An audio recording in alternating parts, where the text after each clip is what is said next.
os livros das escrivaninhas, os cadernos de dentro das mochilas, as canetas de dentro dos estojos.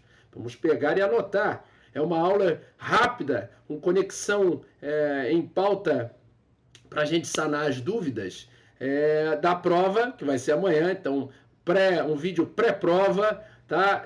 Da Escola de Medicina e Cirurgia, da Unirio, 2019.2, Farmacologia 1. Então, eu tenho uma listagem de dúvidas que eu recebi da turma e a gente vai tentar sanar isso num vídeo curto.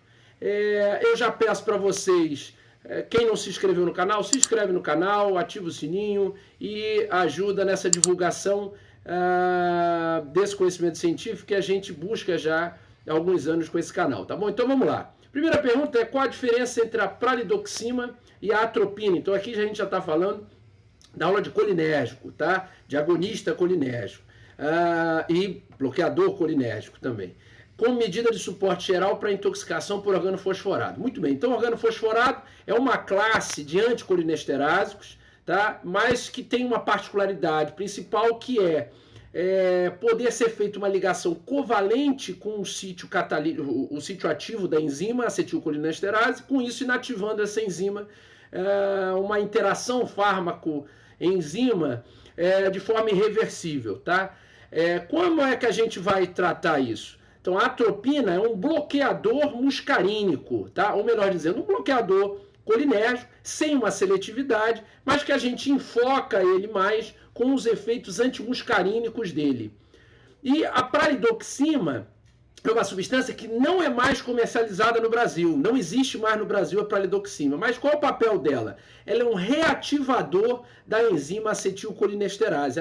Ela se liga por afinidade maior ao sítio catalítico da enzima e impede que haja ligação do organofosforado, impedindo que haja aquele processo de envelhecimento e, consequentemente, impedindo a inativação enzimática. Então, ela funciona muito bem diante de organofosforados. Ela não vai funcionar muito bem diante dos carbamatos, mas diante dos organofosforados ela funciona muito bem. A atropina é um antagonista.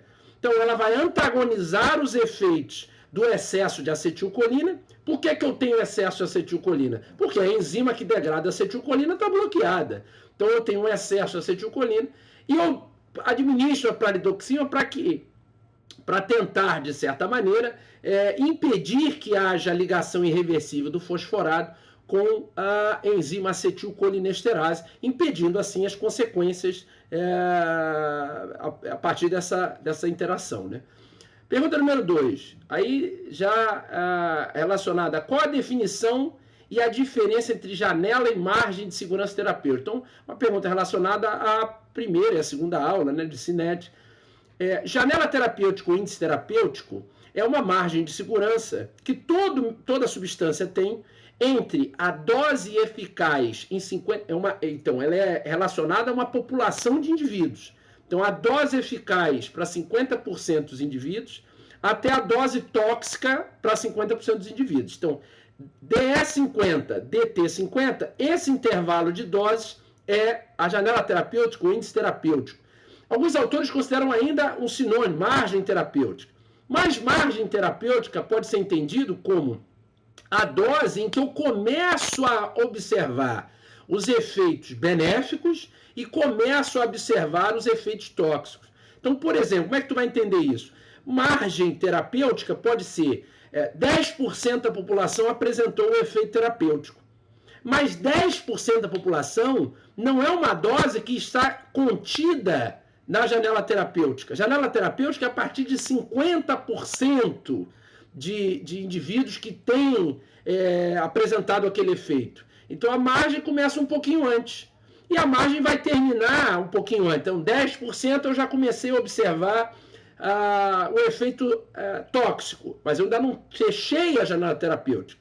Tá certo? Então vejam, 10% aqui é só um exemplo, tá? Não é que toda a margem terapêutica vai ser 10%. Isso é só um exemplo para vocês entenderem que margem terapêutica começa um pouquinho antes e termina um pouquinho antes. Então ela começa antes da janela terapêutica, mas o final dela está contido no interior da janela terapêutica, ou na maioria dos casos está contido, tá certo?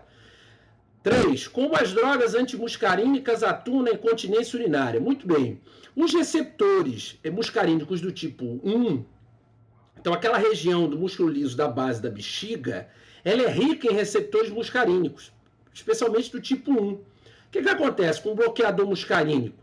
Ele vai se ligar nesses receptores e impedir com isso que haja a ação da acetilcolina, que vai provocar, a ação da acetilcolina provoca a incontinência urinária. Então você bloqueia simplesmente os efeitos da acetilcolina sobre esses receptores muscarínicos na base do músculo liso da bexiga. Tá certo? Vamos para o 3, pergunta 4, perdão.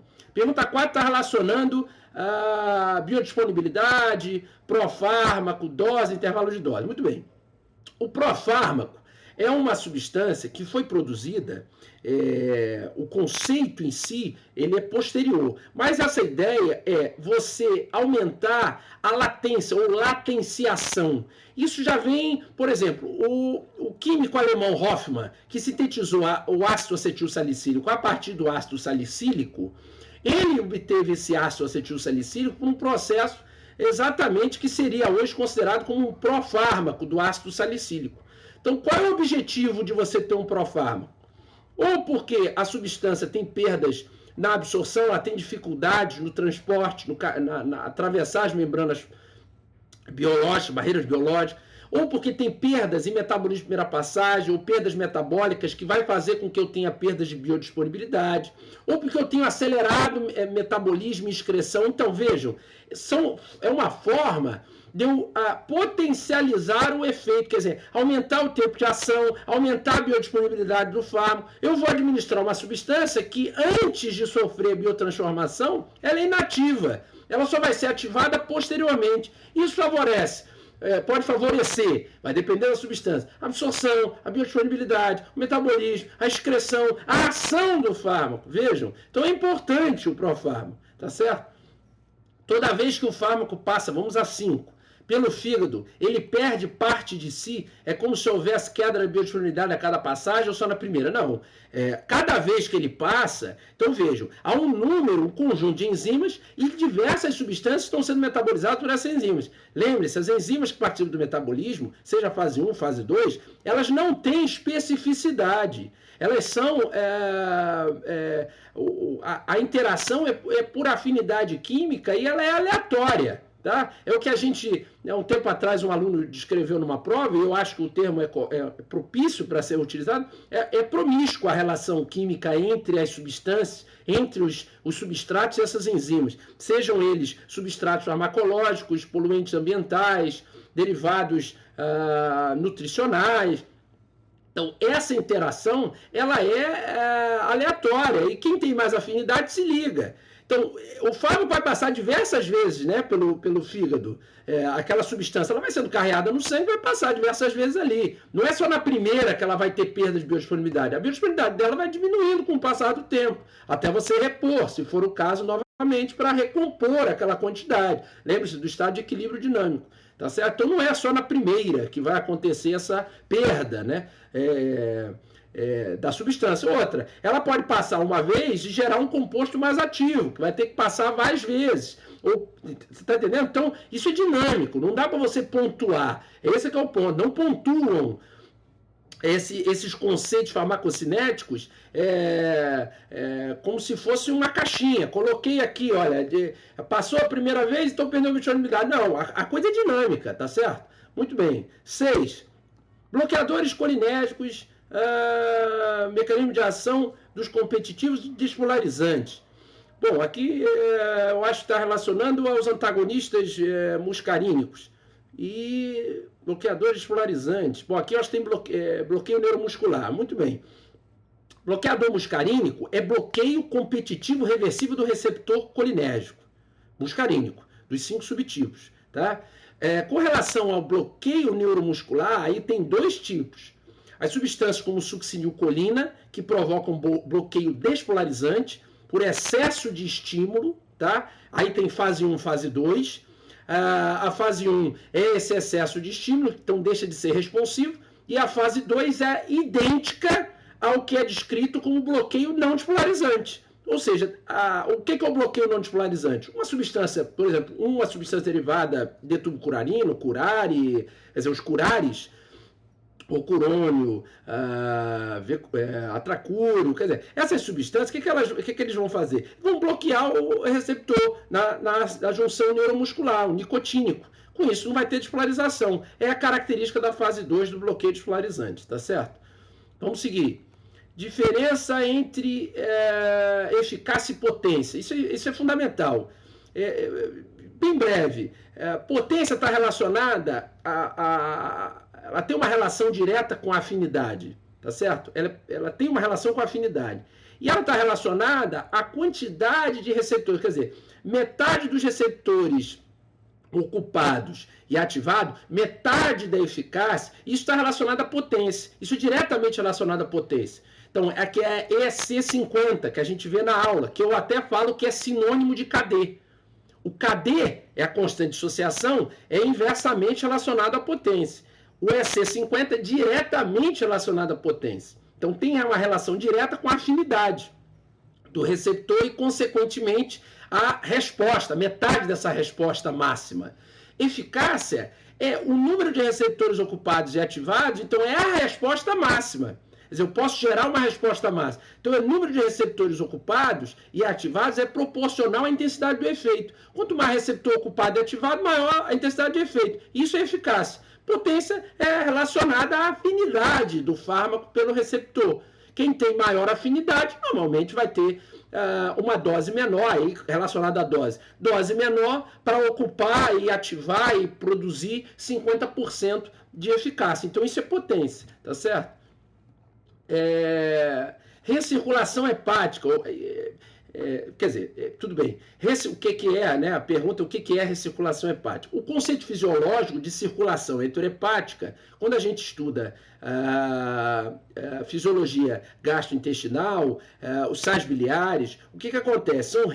Eles são liberados pela vesícula biliar no interior, pelo canalículo, né? No interior do intestino delgado, e como consequência, ele pode ser reabsorvido pela recirculação, ele pode ser absorvido pela circulação porta de volta para o fígado, armazenado a bile, liberado novamente. Então, o que é esse ciclo?